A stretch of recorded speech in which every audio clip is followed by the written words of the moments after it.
네, 여러분 반갑습니다. 반갑습니다. 처음 뵙겠습니다. 처음 뵙겠습니다. 제가 우리 온세로 교회 제가 처음 왔는데 주일 오후에 많이 남으셨네요. 오늘 각종 행사가 많다고 들었는데 예. 근데 주로 여전도에서 많이 오셨네요. 감사합니다. 예. 김선희 집사님 어디 있어요? 예. 김선희 집사님, 제가 오늘 와서 처음 알았는데 30년 전에 우리 집사님 고등학생 때 제가 전도사였습니다. 제가 부산에서 사역했는데 처음 알았습니다. 예. 그래서 웬 집사님이 너한테 아는 체를 하나 제가 못 알아봐가지고 했는데 귀한 교회에 와서 우리 목사님과 우리 장로님들 여러 성도님들 만나 뵙게 되어서 반갑고, 또 우리 김선희 집사님 오랜만에 만나 뵙게 되어서 반갑게 생각합니다. 그래서 사실은 제가 이제 여러분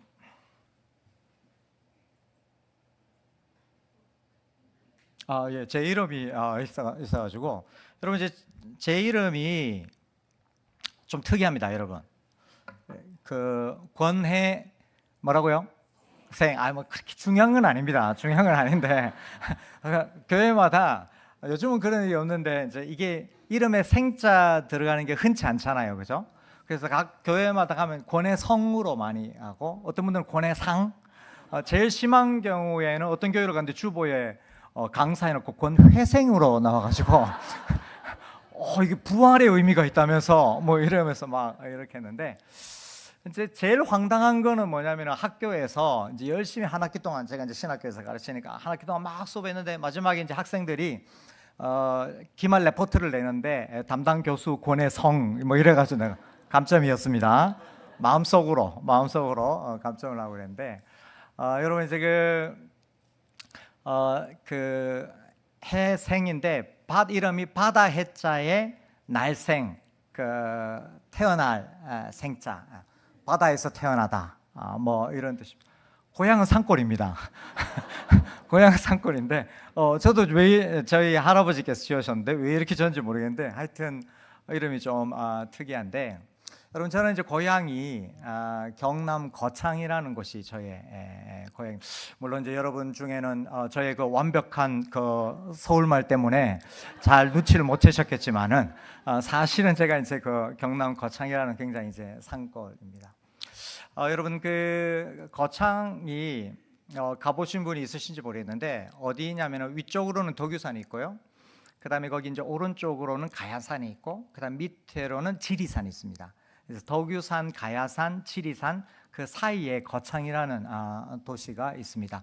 무슨 말입니까, 여러분? 촌이라는 말입니다. 촌이라는 말인데 굉장히 시골입니다. 그런데 여러분 지금 그런 동네에 100년, 교회 역사가 100년이 넘는 교회가 몇 개나 됩니다. 100년 전에, 그때는 차도 없고 뭐 기차도 없고 달구지 타고 걸어가고 이럴 때인데 100년 전에 복음이 전해져 가지고, 여러분 혹시 길선주 목사님이라고 들어보셨습니까? 길선주 목사님이 그때 목사 되기 전에 집사 때 전국을 돌아다니면서 방방곡곡 복음을 전하셨거든요. 근데 그분이 복음 전해 가지고 믿게 된 사람들이 세운 교회도 있습니다. 하나님의 복음이, 예수님의 복음이 얼마나 놀라운지 모릅니다. 아무것도 이 복음을 이길 수가 없습니다. 100년 전도, 첩첩산중도, 교통이 불편한 것도 예수님의 복음을 이길 수가 없습니다. 아무도 하나님의 역사를 막을 수가 없습니다. 그래서 거기에서 제가 복음을 믿고 예수님을 믿고 하나님 자녀가 되고, 또 성도들에게 이렇게 말씀을 전할 수 있고 학교에서 학생들에게 말씀을 가르칠 수 있는 이 복음의 귀한 은혜를 저에게 주셨습니다. 그래서 제가 오늘도 제가 받은 이 귀한 복음, 100년 전에 거창이라는 시골에 들어온 그 복음을 제가 부촌, 여기 동네가 중동역이어가지고 제가 중동밖에, 하여튼 이 지역에 있는 성도님들과 한번 나누고 싶습니다. 여러분, 제가 이제 오늘 그 부활 목사님 주제가 이제 부활이라고 하셔서 부활이라는 이제 이야기를 좀 하려고 하는데, 그래서 이제 이 이야기를 이제 하면서 무슨 이야기를 이제부터 시작하려고 하나 하면은, 제가 이제 그 야구 이야기를 좀 하려고 하는데 다 여전도에서 오셔가지고 이게 이럴 줄 몰랐습니다. 이럴 줄 몰랐는데 여러분, 하여튼 준비한 거니까 한번 해보겠습니다. 예. 목사님 야구 좋아하시나요? 예. 오직 말씀과 기도에만. 역시 우리 목사님이 목사님 워낙 경건하셔서 말씀과 기도를 하고, 제가 죄송합니다. 좀 타락해가지고 제가 여러분, 제가 이제 요즘은 제가 이제 야구를 보지 않고 사실 잘 모르는데, 제가 어릴 때는 그 야구를 보는 것을 이제 거창이 시골이니까 야구 경기장은 갈 수가 없고, TV를 통해서 이제 야구를 보는 걸 참 좋아했습니다. 저는 이제 그 야구 그 구단 중에 해태 타이거스 광팬이었습니다. 지금은 이제 이름이 기아 타이거스로 이제 바뀌었는데, 해태 타이거스 광팬이었는데, 여러분 혹시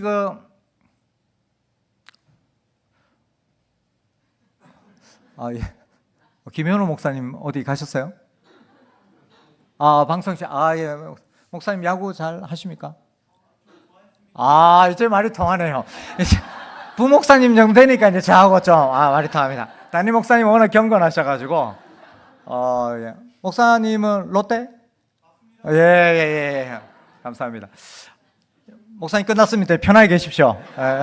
죄송합니다. 여러분, 이제 그 야구를 좀 아시는 분은, 제가 이제 해태 타이거스 팬이라고 그러면 좀 놀라는 게, 왜냐면 해태 타이거스는 그 연고지가 어디라고요? 다 아시네요? 나는 여전도외라서 상당히 좀 걱정을 많이 했는데, 감사합니다. 광주 전라도입니다. 그런데 이제 제가 이제 거창에서 해태 타이거스를 친구들에게 목숨의 위협을 받으면서까지 제가 이제 해태 타이거스를 응원해. 제가 이제 어릴 때라서 야구가 무슨 연고지가 있는지를 모르고, 해태 타이거스 예전에 우승을 많이 했거든요. 그래서 이제 야구를 잘하니까 응원하고 그렇게 했습니다. 지금도 제가 이제 그 80년대 야구가 이제 출발하면서 해태 타이거스 선수들을 제가 외우는데, 처음에 이제 감독이 김동엽이었고, 그 다음에는 이제 김웅용 감독이 쭉 했고요. 1번이 김일권이었고, 2번은 자주 바뀌었고, 3번 김성환, 4번 김봉현, 5번 김준환, 뭐 이런 식으로 해가지고 쫙 해가지고 그렇게 했습니다. 여러분들이 이제 그 부천쯤 되니까 이제 제가 이제 야구 이야기를 하면서 좀 웃어주거나 반기시는 분이 많은데, 경상도에 가면 제가 야구 얘기는 안 합니다. 해태 이야기를 해야 되기 때문에, 거기는 이제 부산 갈매기 하면서 뭐 이래야 되기 때문에 하고, 여러분 이제 광주에서 제가 이 이야기를 하면요, 난리 납니다. 벌써 난리 나고, 여러분들이 지금 웃어주시는 것에 한 10배 정도 웃어주시고 환호하면서, 우리 전라도에 계신 성도님들이 마음의 문을 활짝 열고, 야, 드디어 우리가 기다리던 그 강사님이 오셨구나 하면서 얼마나 그 환영을 하시는지. 아무튼 이제 연고지가 이제 거기여서 제가 이제 그 야구를 이제 그렇게 했는데, 여러분 제가 이제 그 시골에서 이제 TV를 볼 때면은 주로 이제 예전에는 그 TV에서 프로야구 중계를 할 때 KBS하고 MBC하고 이렇게 이제 중계를 했는데, 저는 주로 이제 KBS 중계를 주로 봤습니다. 왜 그러냐면 이제 해설자 때문인데요. 그 해설을 MBC에서는 그 허구연 씨라고, 이분이 이제 감독도 하시고 이제 뭐 해설도 하시고 하고, KBS에서는 이제 하일성 씨라고 이제 그분이 하셨는데, 제가 이제 두 분 다 굉장히 실력이 탁월하신데, 왜 제가 이제 KBS를 봤냐면, MBC인데 이제 허구연 씨가 고향이 이제 경상도시라서 항상 이분은 그 변화구를 던진다고 그러지 않고 배나구를 던진다고 그래가지고 이게 제가 경상도 사람이니까 이게 이제 자꾸 사투리가 거슬려 가지고 제가 이제 KBS 그 중계를 주로 봤습니다. 근데 제가 이제 어린 나이에 80년대니까 제가 이제 초등학생, 중학생 뭐 이럴 때인데, 그 어린 나이에 하일성 씨 그 야구 해설을 보니까 참 기가 막힌데, 제가 이제 40년이 됐지만 지금도 제가 그 해설을 기억하는데, 그 두 가지가 참 이분의 해설이 놀라운 게 있었습니다. 첫 번째는 뭐냐면, 이 하일성 씨는 그 해설을 하시면서 이 지금쯤 되면은 투수가 이때 어떤 구질의 공을 던질지를 알아맞혀요. 그래서 이제 하일성 씨가 이러답니다. 지금쯤 되면은 바깥쪽에 빠지는 슬라이드를 던져야 된다면서. 그러면은 투수가 그쪽으로 탁 던지고요. 또 하일성 씨가 지금쯤 되면은 인코스에 꽉 찬 직구를 딱 던져야 된다면서. 그럼 진짜 던지고. 그래서 이 사람은 참 대단하다. 저 사람처럼 미래를 좀 잘할 수 있으면 참 좋겠다. 그런 생각을 하게 되었고, 두 번째는 이제 어떤 게 있었냐면요. 지금 이제 여러분 4월 달인데 이제 5월 달, 4월 달, 5월 달 되면은 이제 프로야구 시즌이 이제 하면은 점차 어떤 사람들이 선수들이 종종 생기냐면 슬럼프를 겪는 선수들, 침체를 겪는. 그러니까 이제 투수는 이제 공이 제대로 안 던져가지고 자꾸 안타를 맞고 막 홈런을 맞기도 하고, 그 다음에 타자는 자꾸 헛스윙을 하고 삼진을 하고 해서 타율이 낮고 해서 슬럼프, 침체를, 위기를 겪는 선수들이 종종 있습니다. 그러면 이제 하일성 씨는 늘 같은 말을 하는데 뭐냐면, 저 선수 딱 보니까 동계 훈련을 게을리 했다면서. 동계 훈련을 게을리 했다면서. 여러분 이제 프로야구 선수들은 동계 훈련 때는 이제 시즌이 아니어서 그 경기가 없는데, 그 대신 뭐냐면 프로야구 선수들은 겨울에는 동계 훈련을 합니다. 근데 동계 훈련할 때 이 선수들이 뭘 하냐면은 항상 뭐냐면 기초 훈련을 합니다. 그 기초 체력 훈련을 하고 체력을 기르고요. 그 다음에 타자들은 계속 타격 연습을 하는데 타격 폼이 제대로 된 건지 혹은 흐트러진 건 없는지, 투수들도 투구 폼이 제대로 된 건지 흐트러진 건 없는지 교정받고 기초 훈련을 철저하게 합니다. 그걸 잘해야 정규 시즌에 침체를 겪지 않고 슬럼프를 겪지 않고 잘 할 수 있다고 합니다. 그래서 하일성 씨가 딱 정규 시즌에서 위기가 오고 침체를 겪고 슬럼프를 겪는 선수를 보면 저 선수 빨리 동계 훈련을 게을리 했으니까 빨리 기초 훈련을 다시 해야 된다면서. Back to the basics. 기본으로 돌아가야 된다면서. 타자는 타격폼 다시 하고 기초 체력 기르고, 투수는 투구폼 다시 기본부터 다시 다져야, 그래야 안타도 잘 때리고 그래야 삼진도 잘 시키는. 신앙생활도 여러분 이거하고 비슷합니다. 신앙생활의 위기가 오고 교회의 위기가 오고 혹은 가정의 위기가 왔을 때 어떻게 해야 되느냐, 이 영적 침체, 교회의 슬럼프는 어떻게 해야 되느냐. Back to the basics. 기본으로 돌아가야 됩니다. 그 신앙의 기본, 교회의 기본이 뭐냐면 십자가와 부활입니다. 여러분이 그래서 지난주에 해마다 지키는 거지만 고난주간을 지켰고 부활절을 지켰습니다. 그래서 혹시 개인적으로 내 신앙이 요즘 위기인 것 같다, 하나님은 우리 가정이 혹은 우리 교회가 좀 더 차고 나가야 되겠다, 그러면 어떻게 된다? Back to the basics. 기본으로 돌아가야 됩니다. 십자가의 복음, 부활의 복음으로 돌아가야 됩니다. 그 중에 제가 오늘 여러분에게 부활의 복음을 전하기 위해서 여기에 섰습니다. 부활의 복음을 제가 한번 설명하고, 이것이 제가 온세로 교회가 더욱더 든든하게 세워지는데, 오늘 오후에 참석하신 성도님들의 가정이 또 자녀들이 든든하게 세워지는데 쓰임받는 귀한 복음이 되면 좋겠습니다. 아멘? 아멘. 예, 감사합니다. 이제 한번 시작해 보려고요. 이제 한번 시작해 보려고. 제가 한번 부활의 복음을 여러분에게 한번 설명해 보도록 하겠습니다. 성도 여러분, 그 헨리 나우엔이라는 기독교 작가가 쓴 책 중에 죽음 가장 큰 선물이라는 책인데, 거기에 보면 이런 이야기가 있습니다. 그 엄마 뱃속에서 이란성 쌍둥이가, 태아가, 이란성 쌍둥이가, 아기들이 자기들끼리 주고받는 대화를 이제 이렇게 적어낸 겁니다. 이제 꾸며낸 거죠. 이제 이 부활을, 죽음을 설명하기 위해서 이렇게 이제 합니다. 이란성 쌍둥이니까 여동생하고 오빠가 엄마 뱃속에서 이제 대화를 주고받는 거예요. 이렇게 이야기합니다. 여동생, 오빠, 난 말이지 태어난 후에도 삶이 있다고 믿어. 오빠가 말합니다. 무슨 소리야? 절대 그렇지 않아.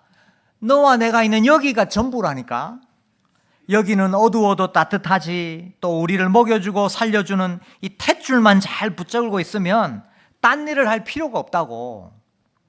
여동생, 아니야, 이 캄캄한 곳보다 더 좋은 곳이 있을 거야. 어딘가 다른 곳 말이야.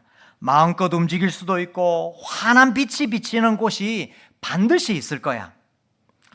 그렇지만 여동생은 쌍둥이 오빠를 설득시킬 수 없었다. 잠시 침묵이 흐른 뒤 여동생이 재빠르게 말했다. 여동생, 말해줄 게 또 있어 오빠. 오빠는 안 믿겠지만 말이야, 나는 엄마가 있다고 믿어. 오빠가 말합니다. 엄마라고? 무슨 뚱땅지 같은 소리야. 너도 나도 엄마를 한 번도 본 적이 없어. 도대체 어떤 놈이 그런 생각을 자꾸 불어넣는 거야? 이것도 알고 보면은 그렇게 나쁜 곳은 아니야. 우리에게 필요한 것이 여기에 다 있으니까 말이야. 그러니까 쓸데없는 생각하지 말고 여기에 만족하도록 해. 오빠의 기세에 눌린 여동생은 더 이상 말을 꺼내지 못했다. 여러분, 무슨 이야기인지 아시겠어요? 성도 여러분, 오늘날 대부분의 사람들이 여기 있는 이 오빠와 같은 생각을 하고 있습니다.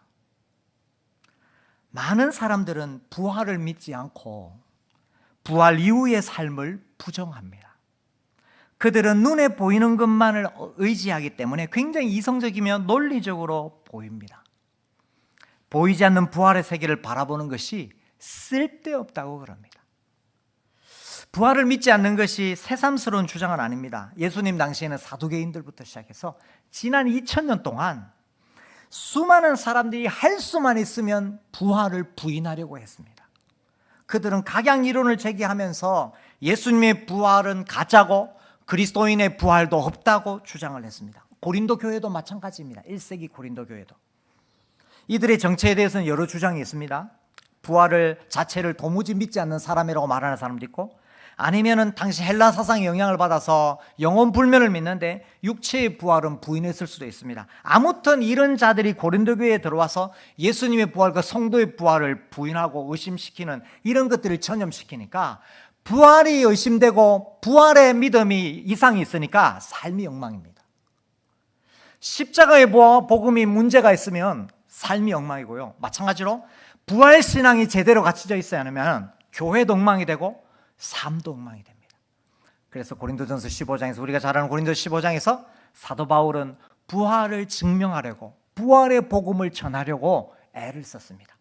자, 여기 우리가 이제 그동안 우리가 이 고린도전서 15장 설교도 많이 듣고 또 이야기도 많이 하셨을 텐데, 제가 이제 간단하게 바울이 오늘 본문에서 왜 예수님의 부활은 진짜고 사실이고 우리의 부활도 확실한지 5가지 근거를 대면서 이제 이야기를 했습니다. 5가지 근거를 대면서 제가 이제 그 5가지를 여러분에게 한번 설명해 드릴 텐데요.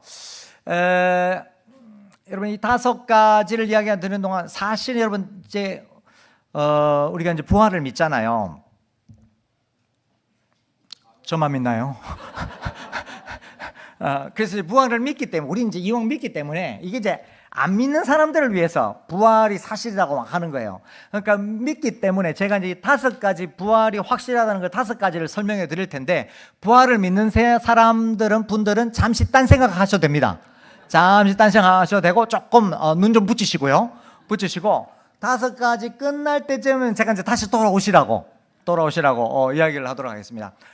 그래서 이제 그렇게 이제 우리가 다 아는 이야기지만은 제가 5가지를 이야기하는데, 혹시 그럼에도 불구하고 내가 부활을 믿기는 믿는데 내가 믿는 부활이, 예수님의 부활과 나의 부활이 확실하다는 그 근거를 한번 배우고 싶다, 한번 정리하고 싶다, 그러면은 한번 들어보시고, 안 그러면은 잠시 집에 뭐 가스불은 제대로 껐는지, 뭐 오늘 어떻게 할 건지, 뭐 그런 거 딴 생각 하시다가 다시 하시면 되겠습니다. 자, 한번 제가 바울이 이야기하는 부활이 확실하다는 증거 5가지를 한번 정리해 보도록 하겠습니다. 첫 번째, 바울이 말하는 부활의 첫 번째 근거는 성경입니다. 성경. 이 너무나 당연하죠. 근데 왜 바울이 성경을 이야기하느냐면요, 당시에 부활을 안 믿는 사람들이 뭐라고 하냐면, 가장 부활을 반대하는 이유 중에 하나는 부활은 예수님의 제자들이 꾸며낸 이야기다. 갑자기 예수가 죽으니까 예수를 따르던 제자들이 꾸며낸 이야기다, 이렇게 하는 거예요. 그러니까 바울은 뭐냐면, 꾸며낸 이야기가 아니라 부활은 갑자기 나온 이야기가 아니고 몇백 년 전부터 성경, 여기서 말하는 성경 구약 성경입니다. 성경에 이미 예언하고 기록된 것이고 그것이 성취되었을 뿐이다. 그래서 부활은 갑자기 일어난 것도 아니고 제자들이 꾸며낸 이야기도 아니다. 이제 그걸 이야기하려고 하는 것입니다. 자, 스크린에 고린도전서 15장 3절 4절 띄워주시면 자, 우리 김선희 집사님 한번 읽어주세요. 여러분 제가 조금 좀 사용하겠습니다. 양해해 주시기 바랍니다. 여러분 30년 만에 만났는데 이 정도는 양해해 주십시오. 예, 우리 집사님 한번 읽어주세요.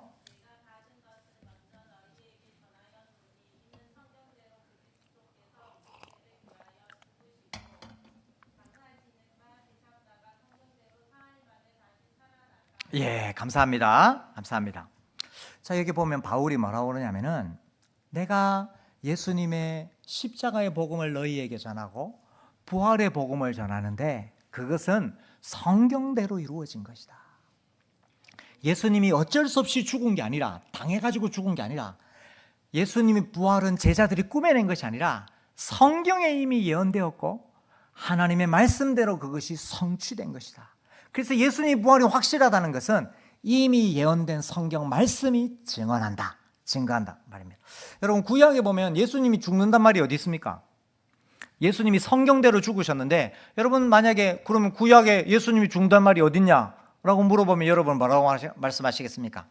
여러 구절이 있는데 가장 대표적으로는 그가 찔림은 우리의 허물 때문이요 그가 상함은 우리의 죄악 때문이라. 이사야 53장에 보면 예수님 오시기 700년 전입니다. 이사야는 700년 전에 벌써 예수님이 죽으신다는 게 예언되어 있습니다. 그럼 예수님이 부활한다는 건 어디 나와 있느냐? 예수님 부활, 우리의 부활은 어디 나와 있냐면 또 여러 군데 나와 있지만 가장 대표적으로는 다니엘서 12장에 보면은 다니엘서 12장 2절에 보면은 이렇게 되어 있습니다. 그 이방의 지배 아래 신음하는 사람들을 향하여 다니엘이 죽은 자의 부활을 전하면서 영생을 소망하게 하는데요. 거기에 이렇게 되어 있습니다. 땅의 티끌 가운데 자는 자 중에서 죽은 자를 말합니다. 감사합니다. 많은 사람이 깨어나 영생을 받는 자도 있겠고 수치를 당하여서 영원히 부끄러움을 당할 자도 있을 것이며 다니엘은 예수님 오시기 400년 전인 말입니다. 이게 제자들이 갑자기 일어나는 것이 아니라 700년 전, 400년 전에 예수님이 죽으시고 부활한다는 게 예언되어 있습니다. 바울은 이와 같이 성경이 예수님의 부활의 근거가 된다고 합니다. 제자들이 만들어낸 가짜 뉴스가 아니라 부활은 성경에 이미 나와 있는 것이 실현된 것이라고 합니다. 그래서 첫 번째 증거는 성경, 두 번째 증거는 목격자입니다. 바울은 또한 예수님의 부활에는 목격자가 있다고 합니다. 목격자, 부활하신 예수님을 직접 목격하고 증언하는 증인들입니다. 우선 오늘 고린도전서 15장 5절, 6절, 7절, 8절 보겠습니다. 고린도전서 15장 5절, 6절, 7절, 8절 교독할까요? 5절을 제가 먼저 읽습니다. 게바에게 보이시고 후에 12 제자에게와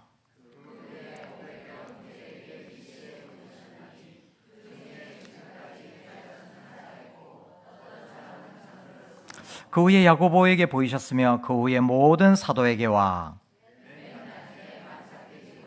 난자 같은 내게도 보이셨느니라. 예, 감사합니다. 베드로를 비롯해서 12 사도 500여 형제, 예수님의 동생 야고보 그리고 바울 자신이 목격자라고 합니다. 예수님의 부활은 그의 제자들이 꾸며낸 말이거나 환상을 보고 착각한 이야기가 아니라는 말입니다. 분명한 목격자가 있는 역사적 사실이라는 말입니다. 여러분 혹시 그 유대인들은 재판을 할 때 증인이 있었는데 우리도 이제 재판할 때 증인이 있지만은 유대인들은 증인이 한 명이면 안 먹어줍니다. 유대인들은 몇 명이 돼야 여러분 그 증언을 먹어줍니까? 2명 이상이 돼야 됩니다. 그래서 율법에 보면 두세 사람의 입으로 증언해야 그것이 사실이라는 것을 받아들여 줍니다. 그런데 예수님의 부활은 증인이 몇 명이라고요? 이게 또 막 세어봐야 되죠. 그런데 그 형제가 몇 명 있다고 그랬습니까? 6절에 보면 그 후에 뭐라고요? 500여 형제니까 최소 500명이 넘는 거예요. 그러니까 유대인들은 두세 명만 되면 증언을 먹어주는데 바울은 냅다 500명이 넘는 증인들을 이야기합니다. 그래서 내가 전하는 부활의 복음이 예수님의 부활과 우리의 복음이 꾸며낸 이야기나 환상이 아니라 목격자가 있는 확실한 사실이다. 그래서 예수님 부활하셨고 우리도 부활할 것이다. 이렇게 이야기를 합니다. 여러분, 사람들은 일반 역사에서요, 신약 성경보다 신빙성이 훨씬 떨어지는데도 잘만 받아들입니다. 예를 들면 여러분, 삼국시대, 우리가 아는 삼국시대, 삼국시대를 알려면은 어떤 자료를 보아야 되느냐? 예를 들면 뭐 을지문덕 장군의 승리, 또 계백 장군의 용맹, 김유신의 삼국통일 이야기, 뭐 이런 걸 보려면은 어떤 자료를 보냐면 대부분이 삼국사기나 삼국유사 이런 책들을 봅니다. 그런데 여러분, 삼국사기나 삼국유사는요, 실제 삼국시대보다 500년, 최소한 500년 뒤에 쓰여진 겁니다. 500년 뒤에. 그런데요, 계백, 을지문덕, 김유신보다 500년 뒤에 삼국사기나 삼국유사 썼어요. 그런데도 사람들은 넙죽넙죽 잘만 받아들입니다. 그런데 여러분, 신약 성경은 예수님이 죽으시고 부활한 다음에 고작 30년 뒤에 쓰여진 거거든요. 그런데도 할 수만 있으면 갖은 이유를 대면서 성경을 부인하고 예수님의 부활을 부인합니다. 500년 뒤에 쓰여진 책은 잘만 받아들이면서 30년 뒤에 쓰여진 것은 믿으려 하지 않습니다. 2000년 동안 무시받고 의심되었습니다. 그런데 바울은 오늘 여기서 우리가 믿는 예수님의 부활은 500명이 넘는 목격자의 증인이 있다. 이보다 더 확실한 역사적인 사실을 기록한 고대문은 없다. 이렇게 말하고 있습니다. 첫 번째 성경, 두 번째 목격자, 세 번째 근거는 자연 이치입니다. 성경, 목격자, 세 번째는 자연 이치. 자, 바울은 또한 자연 이치를 제시하면서 부활을 변증합니다. 죽은 자가 어떻게 살아날 수 있느냐라고 반문하는 사람들에게 씨가 뿌려져 열매가 맺는 이치를 설명하면서 부활을 변증합니다. 자, 오늘 본문 15장 나오는 35절, 36절, 15장 35절, 36절. 자, 같이 한번 읽어볼까요? 시작. 누가 묻기를 죽은 자들이 어떻게 다시 살아나며 어떠한 몸으로 오느냐 하리니 어리석은 자여, 네가 뿌리는 씨가 죽지 않으면 살아나지 못하겠고. 예, 우리 이거 많이 들어보셨죠? 밀과 같은 씨앗을 뿌리면 땅 속에서 씨앗은 죽고 대신 싹이 나서 자라고 열매를 맺습니다. 이와 같이 죽음은 끝이 아니라 새로운 생명의 시작이라고 그럽니다. 씨앗이 죽고 열매가 나오듯이 사람도 육의 몸이 죽고 신령한 몸으로 살아난다라고 말합니다. 따라서 부활은 비과학적이거나 꾸며낸 것이 아니라 자연의 이치에 지극히 맞는 그런 자연스러운 현상이고 과학적인 현상입니다. 그래서 자연의 이치에 지극히 합당한 역사적 실제가 부활이다. 오늘 본문에서 바울은 우리의 썩어질 몸이 죽고 영광스러운 몸으로 다시 살아날 것이다 라고 말합니다. 하늘에 속한 이의 형상을 입어서 우리가 아름답고 존귀한 몸으로 다시 태어날 것이다 라고 말하는 것이 세 번째. 그래서 첫 번째는 성경, 두 번째는 뭐라고요? 목격자, 세 번째는 자연의 이치. 예. 여러분 생각보다 잘 따라오시네요. 예. 성경, 목격자, 자연의 이치. 네 번째는 제자들의 삶이 예수님의 부활이 사실이라는 것을 변증합니다. 제자들의 변화된 삶입니다. 바울은 또 논리적으로 한번 생각해 보자고 그럽니다.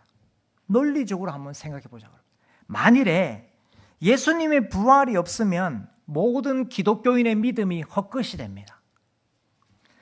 또한 복음 전파는 사기입니다. 제일 큰 사기꾼이 저와 같이 말씀을 전하는 사람들입니다. 복음을 전하기 위해서 수고하고 애쓰는 사람은 진짜 불쌍한 자들입니다.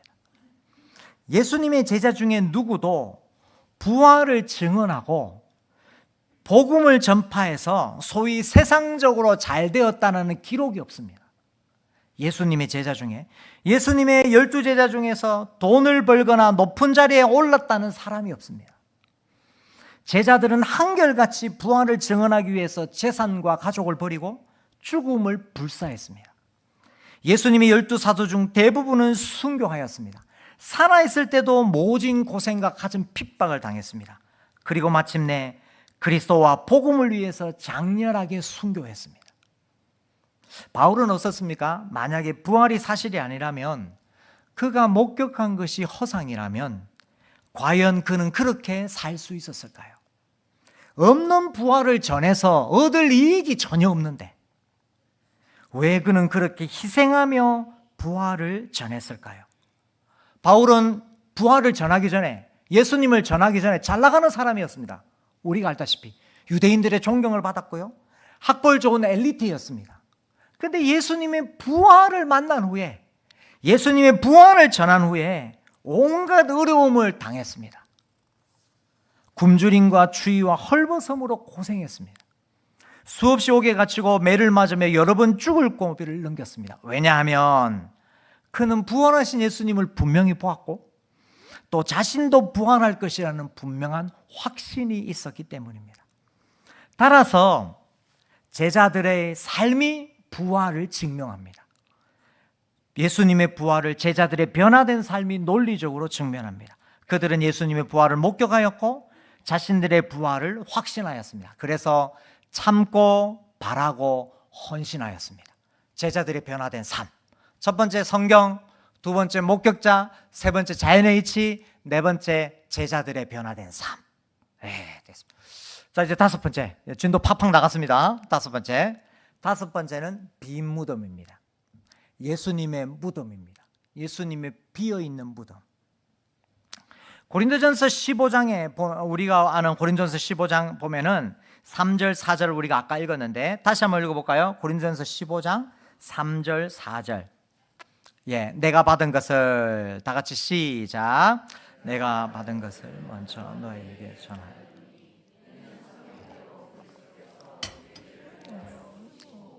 장사 지낸 바 되셨다가 성경대로 사흘 만에 다시 살아. 여러분 4절 보시면은 4절 보시면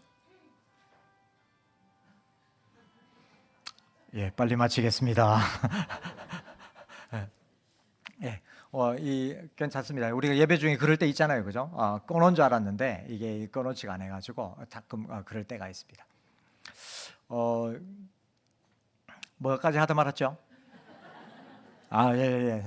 그 이제 장사 지낸 바 되었다가 했는데 이게 여러분 우리가 잘 요즘은 잘은 이것을 표현을 잘 안 쓰는데 장사 지내다 하는 건데 오늘 우리가 쓰는 표현을 하면 매장을 한다는 말입니다. 무덤에 매장을 한다는 말입니다. 그래서 이 예수님이 성경대로 죽으셔가지고 무덤에 묻혔다라는 말입니다. 그런데 무덤에 묻히신 예수님이 살아나셨어요. 부활하셨어요. 그럼 무덤은 어떻게 됐을까요? 비어 있어요. 무덤 비어. 예수님의 시신이 없는 빈 무덤이라는 말입니다. 그런데 여러분 만약에 예수님이 부활을 안 했어요. 그 무덤에 그대로 있어요. 그러면 어떻게 되냐면 예수님의 무덤은 유명한 성지가 되었을 것입니다. 그래서 해마다 절기마다 수십만 수백만의 참배객들이 와가지고 예수님의 무덤을 방문했을 것입니다. 그런데 예수님의 무덤은 더 이상 중요하지 않습니다. 왜냐하면 거기 예수님이 없기 때문에. 예수님은 하늘에 계시고 성령으로 우리와 계시기 때문에 우리에게는 빈 무덤이 중요한 것이 아니라 예수님이 성령으로 우리와 함께하는 것이 중요하죠. 따라서 무덤이 비어있다는 것이 예수님이 부활하셨다는 것을 증명하고 있습니다. 초대교회는 유대인들은 우리가 알다시피 안식일 날 모여가지고 예배를 드렸습니다. 초대교회는 언제 모여서 예배를 드렸을까요? 우리는 언제 모여서 예배를 드립니까? 같은 사람이에요. 초대교회하고 우리하고 주일. 그럼 우리가 왜 주일날 해요?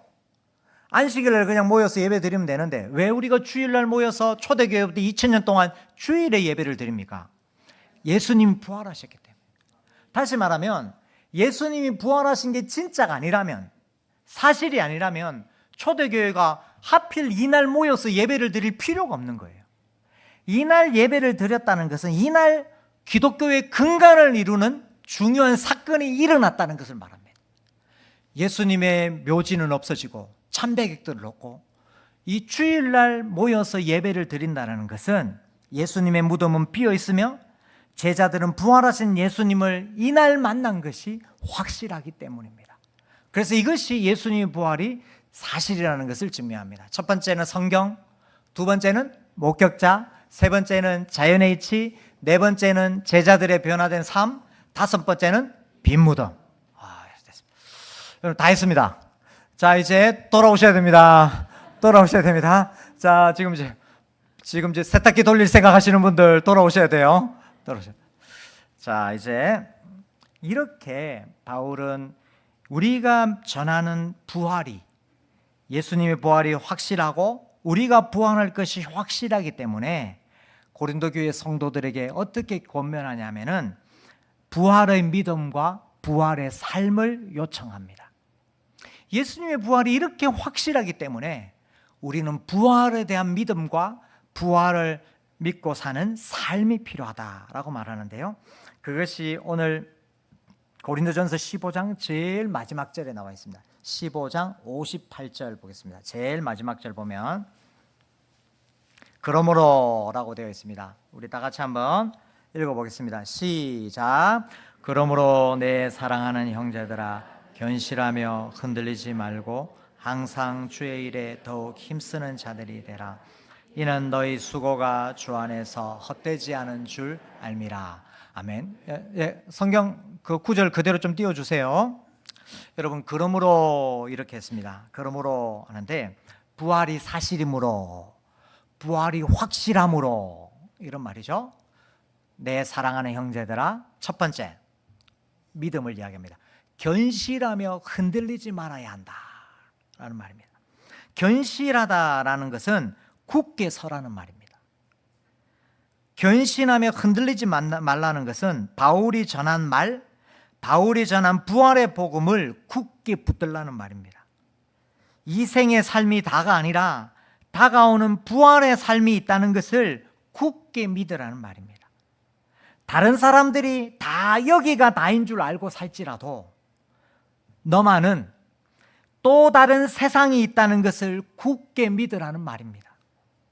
심지어 교회 다닌다고 하는 사람들조차 다음 세상이 없는 것처럼 그렇게 살지라도 너만은 부활신앙을 굳게 붙들고 흔들리지 말라라는 이 부활에 대한 믿음을 강조합니다. 그 다음 두 번째, 이렇게 흔들리지 않고 부활을 믿는다면 두 번째는 주의 일에 더욱 힘쓰는 자들이 되라라고 합니다. 이것이 부활을 믿는 사람이, 부활이 확실하다는 것을 믿는 사람, 흔들리지 않는 믿음을 가진 사람이 힘써야 될 것인데 그것이 주의 일에 힘쓰는 자들이라는 말이에요. 여러분, 힘쓰다라는 말은 고린도전서에 딱 두 번 나오는데요. 하나는 14장에 나오는데 14장이 어떻게 나오냐면은 교회의 덕을 세우기 위해서 힘쓰다라고 하는데 나옵니다.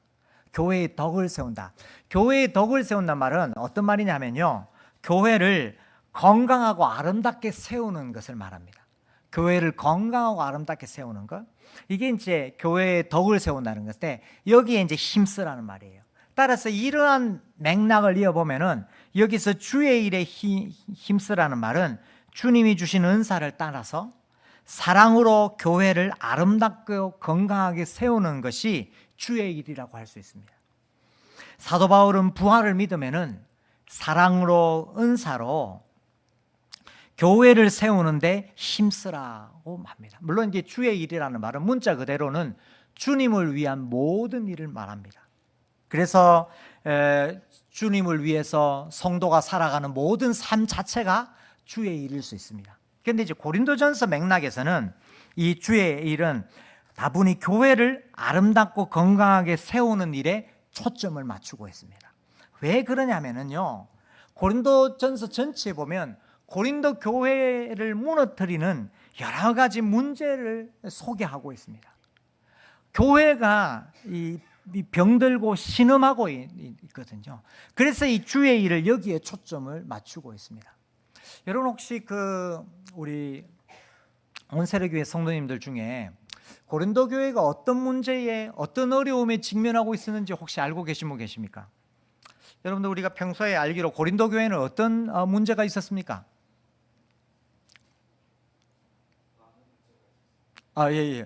목사님은 문제가, 여러분 아무 문제가 없다고 생각하세요?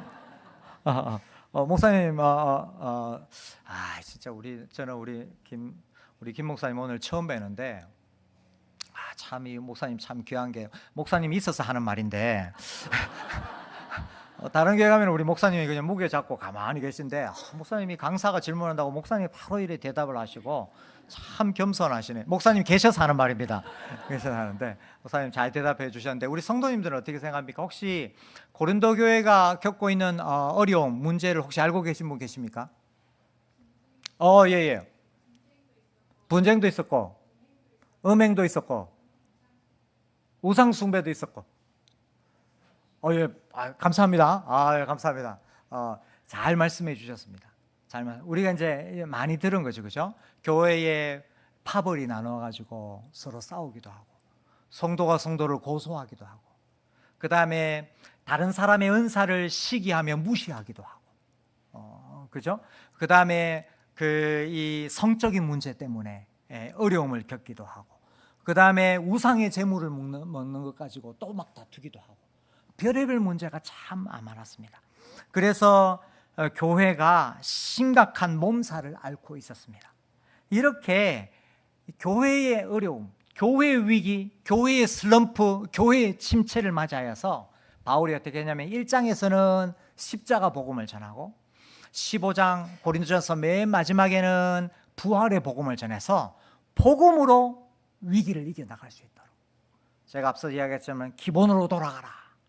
십자가, 어려움이 있을 때마다 십자가 복음 생각하고, 위기가 닥칠 때마다 부활의 복음을 생각하면서 그 기본적인 십자가와 부활의 복음을 통하여 성도들이 교회를 건강하고 아름답게 세우도록 권면하고 있고, 여러분, 교회가 평안하고 안정되어야 가정이 평안합니다. 여러분, 교회가 어려우면 얼마나, 여러분, 우리가 세상 살기도 힘들어 죽겠는데 교회 다니기도 힘들면 얼마나 인생이 피곤합니까, 그죠? 여러분, 온세로 교회 같이 좋은 교회에 다니면 얼마나 감사합니까? 얼마나 감사해서 교회에서 얻는 힘을 가지고 살기 힘든 세상에서 꿋꿋하게 담대하게 살아갈 수 있지 않습니까? 그런데 고린도 교회는 세상 살기 힘든데 교회는 더 머리가 아파요. 이러면 얼마나 그 인생이 고달프겠습니까? 그래서 바울이 뭐라고 하냐면 십자가의 복음을 전하고 부활의 복음으로 다시 일어서도록 하고 있습니다. 그런데 바울이 저는 참 특이한 게 어떤 게냐면, 실제로 이 구절 자체에서 고린도 교회를 향하여 부활의 복음을 자기부터 실천하는 것을 봅니다. 여러분 그 스크린에 아까 그 58절 다시 한번 띄워 주실래요? 고린도전서 15장 58절 보면, 여러분, 바울이 고린도 교회 성도들을 어떻게 부르고 있습니까? 내 사랑하는 형제들아, 이렇게 부르고 있습니다.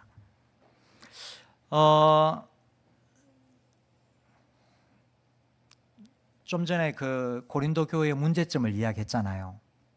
믿음이 연약하고 어떻게 보면 좀 어리석고 약하고 어리석은 성도들이에요. 문제가 있는 성도들이에요. 근데 바울이 그 사람들을 향하여 어떻게 부르고 있습니까? 내 사랑하는 형제들아. 믿음이 약한 형제를 무시하지 않고 깔보지 않고 사랑하는 형제로 받아들이는 것입니다. 믿음이 부족하고 약하고, 그리고 신앙이 기초적일지라도, 또는 실수를 범하고 넘어지는 사람일지라도 사랑하는 형제로, 사랑하는 자매로 받아들이는 것입니다. 심지어 바울은요, 아볼로나 게바를 추종하는 사람들도 온유하게 받아들입니다. 지금 고린도 교회에 사는 성도들 중에는 바울이 자기를 지지하지 않는 사람도 있어요. 여러분, 바울이 그 고린도 교회는 분파가 나뉘어졌다고 그랬잖아요. 바울파, 게바파, 베드로파, 아볼로파, 그리스도파. 바울파, 게바파, 아볼로파 이렇게 나누어져 있잖아요. 다시 말하면 그 아볼로파나 게바파, 베드로파는 바울을 지지하는 사람이 아니에요.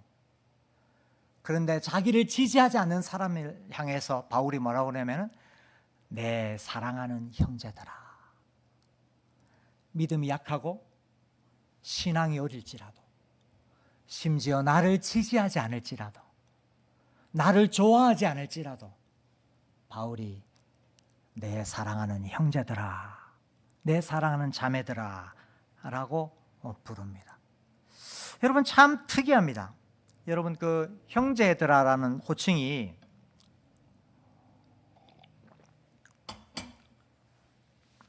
성도들을 형제들아라고 부르는 호칭이 이게 뭐 낯선 표현이 아니잖아요, 그죠? 우리가 자주 보는데 여러분 특이한데요. 이 형제들이라고 하는 말이 호칭이 성경 중에서 제일 많이 나오는 곳이 고린도전서입니다. 특이하죠? 제일 문제가 많은 교회인데, 자기를 지지하거나 좋아하지 않는 사람도 있는데 형제들이라는 말이 제일 많이 나오는 성경이 고린도전서입니다. 그래서 바울이 고린도전서에 계속 형제들아, 형제들아, 형제들아. 그리고 나서 15장에서 부활을 쫙 설명하고 나서 부활의 결론으로 뭐라고 그러냐면은 내 사랑하는 형제들아 이렇게 합니다. 바울이 왜 이렇게 할까요? 바울이 이렇게 하는 이유는 부활 때문입니다. 부활의 날에 내 주님이 내 수고를 알아주실 것이기 때문입니다. 내가 참고 인내하고 형제자매를 받아주고 형제자매를 위해 수고하고 애쓴 것을 부활의 날에 우리 주님이 알아주실 것이기 때문입니다. 그게 바로 58절입니다. 다시 58절 다시 한번 58절 보면은 내 형제들아 견실하며 흔들지만 항상 주의 일에 더욱 힘쓰는 자들이 되라 해놓고 이는 시작 이는 너희 수고가 주 안에서 헛되지 않은 줄 알미라. 무슨 말입니까? 부활의 날에 너희 수고를 주님이 알아주실 것이다. 갚아주실 것이다. 온세로교회 성도 여러분,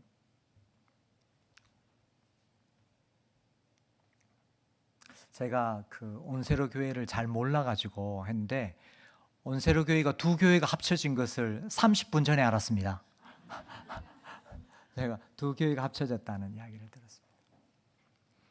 그 예언교회에서부터 하면은 교회 역사가 한 몇 년쯤 됐을까요? 네? 아니 예언교회가 시작부터 지금까지 15, 16년.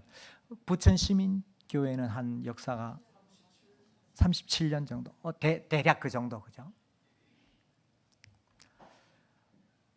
우리 장로님들, 또 권사님들, 집사님들 참 수고 많으셨습니다. 이 귀한 주님의 교회에 지켜오신다고 참 수고 많으셨습니다. 그동안 어려운 일도 있었죠. 아니 저는 몰라요. 저는 모르는데 왜냐하면 어려운 일 없는 교회는 없기 때문에. 아니 여러분도 아시다시피 어려움 없는 교회가 어디 있어요 이 세상에. 그동안 어려운 일도 있었을 것입니다. 그 어려운 일 동안 자리 지켜주셔서 감사합니다. 특히 교회가 나눠지기는 쉬워도 합쳐지는 것이 참 쉽지 않은데 제가 두 교회가 이렇게 합쳐져서 예배 드리니까 제가 너무 기분이 좋습니다. 너무 감사합니다. 때로는 내 뜻과 다를 때도 있었을 것이고 때로는 받아들이기 어려울 때도 있었을 텐데 성도 여러분 이 모든 일에 순종하셔서 주의 교회를 이루어 주셔서 참 감사합니다. 교회가 시민교회부터 해가지고 30몇 년 또 예언교회로부터 해서 10몇 년 동안 그동안 이 교회를 위해서 헌금해 주시고 눈물 흘려 주시고 땀을 흘려 주셔서 제가 감사합니다. 왜냐하면 우리 주님 교회니까. 우리 주님 교회. 우리가 지금까지 이렇게 한 이유는 무엇입니까? 딱 하나입니다. 우리가 지금까지 이렇게 하는 이유는 딱 하나입니다. 부활을 믿기 때문입니다. 부활의 날에 우리 주님이 우리의 눈물과 땀을 닦아주시며 우리를 알아주실 것입니다. 그런데 혹시 오늘 오후에 앉아 계신 성도님들 중에 혹시 만에 하나 좀 섭섭한 분 안 계십니까? 마음에 섭섭함이 있는 성도님 혹시 안 계십니까? 내가 수고한 것을 교회에서 잘 알아주지 않은 것 같아서, 내가 우리 부서를 위해서, 우리 전도회를 위해서 내가 한 일이 얼만데, 내가 한 일을 내 옆에 있는 성도님들이 알아주지 않는 것 같아서, 내가 이때까지 교사로 혹은 직분자로 봉사하고 충성했는데, 우리 목사님이 때로는 인정해 주시고 칭찬해 주시지만 목사님이나 장로님들도 사람인지라 혹시라도 좀 빠뜨릴 수도 있는데, 그것 때문에 혹시 서운한 분 안 계세요? 성도 여러분, 부활의 날에 우리 주님이 빠지지 않고 하나하나 기억하며 알아주실 것입니다. 부활을 믿는다는 것은 바로 그 믿음으로 사는 것입니다. 옆에 있는 성도들이, 다른 분들이, 목사님이 알아주면 감사하고, 알아주지 않아도 전혀 신경 쓰지 않는 사람, 그 사람은 확실하게 부활을 믿는 사람입니다. 부활을 믿지 않으면 이 세상에서 다 결판 내려고 그래요. 이 세상에서 다 결판 나야 돼요. 내가 잘한 것은 이 세상에서 다 알아줘야 되고, 저 사람이 못한 것은 이 세상에서 다 비판해야 되고. 그러나 부활을 믿는 사람은 그렇게 쉽게 결판 내지 않습니다. 알아주면 감사하지만 알아주지 않아도 신경 쓰지 않는 사람. 왜? 부활의 날에 우리 주님이 나를 알아주실 것을 믿기 때문에. 마지막으로 이야기 하나 하고 마치도록 하겠습니다. 저는 이야기를 여러 번 들어서 들을 때마다 참 감사하고 은혜가 되었는데, 우리 자리에 계신 우리 장로님, 권사님, 집사님들도 한두 번쯤 들어보신 분이 계실 것입니다. 헨리 모니슨이라고 하는 그 선교사님 이야기입니다. 평생을 아프리카 선교에 헌신하다가 40년 동안 헌신하다가 이제 선교사로 은퇴를 하고 자기 고향인 미국에 돌아왔습니다. 이 선교사님이 이제 배를 타고 아프리카에서 뉴욕 항구에 돌아왔는데, 마침 자기가 타고 온 배에는 아프리카 순방을 마치고 귀국하는 루즈벨트 대통령이 같이 타고 왔습니다. 여러분, 대통령이 귀국하니까요, 부두가 얼마나 떠들썩하겠습니까?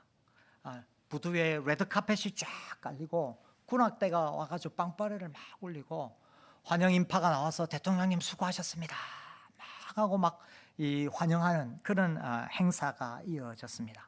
이었고 행사가 다 끝났습니다. 대통령은 돌아가고 레드카펫은 거치고 사람들도 썰물처럼 싹 빠져나갔습니다. 이제 그 부두에는 선교사님만 우두커니 혼자 서 있습니다. 왼쪽에는 아프리카에서 선교하다가 돌아가신 사모님의 유골함을 딱 가슴에 품고 혼자 딱 서 있었습니다. 이 선교사님이 이때까지 40년 동안 그런 일이 없는데 앞에서 워낙 떠들썩하게 행사를 하니까 갑자기 속에 서운한 마음이 좀 들더래요. 하나님, 그러면서 속으로 하나님께 뭐라고 그러냐, 하나님, 저는 아무도 없네요. 저를 수고했다고 환영해 주는 사람은 아무도 없네요. 그런 좀 섭섭한 마음이 잠깐 들더랍니다. 그랬더니 잠시 후 하나님의 마음속에 어떤 마음을 주시냐 하면은 이런 마음을 주시더래요. 아들아, 내 사랑하는 아들아, 너는 아직 너의 진짜 집에 돌아온 것은 아니지 않느냐. 너는 아직 너의 진짜 집에 돌아온 것은 아니지 않느냐. 네가 나중에 너의 진짜 집인 천국에 돌아올 때에 레드카펫이 부러우냐? 내가 네 앞에 황금길을 깔아놓겠다. 군악대의 빵빠레가 부러우냐? 내가 천군 천사에게 시켜 나팔을 불게 할 것이다. 많은 사람의 환영 인파가 부러우냐? 그때에는 네가 너의 진짜 집에 돌아오는 그날에는 내가 직접 나가서 너를 환영해 줄 것이다. 내 아들아, 너는 아직 너의 진짜 집에 돌아온 것은 아니지 않느냐. 온세리교회 성도 여러분, 이것이 부활신앙입니다. 30여 년 동안 우리 주님 교회를 위하여 눈물과 땀으로 애써주셔서 참 감사합니다. 서로서로를 인정하고 서로서로를 알아주시되 혹시 섭섭한 마음이 들 때 나는 아직 나의 진짜 집에 돌아간 것이 아니다. 사람들이 알아주면 감사하지만은 부활의 날에 나를 알아주실 그 주님 생각하시면서 믿음으로 충성하는 부활의 사람 되시기를 주의 이름으로 축원합니다. 아멘. 여러분 다 했습니다. 다 했는데 우리 같이 한번 따라해 볼까요? 같이 한번 따라할까? 나는 나의 진짜 집에 아직 돌아가지 않았다. 부활의 날에 우리 주님이 알아주실 것이다. 자, 우리 분위기가 괜찮아서 한번 이렇게 해보겠습니다. 우리 옆에 분 보시면서 우리 주님이 알아주실 것입니다 라고 한번 인사 한번 하겠습니다. 우리 주님이 알아주실 것입니다. 다른 분들에게도 우리 주님이 알아주실 것입니다. 네, 우리 같이 한번 기도할까요? 우리 같이 한번 합심해서 이 시간에 기도할 때 하나님, 제가 우리 주님 앞에 가는 그날까지 사람들이 나를 알아주면 감사하지만 알아주지 않더라도 나의 진짜 집에 돌아가서 주님 만날 그것만 고대하며 믿음으로 살겠습니다.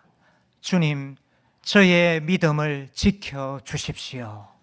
우리 같이 한번 합심해서 기도하도록 하겠습니다.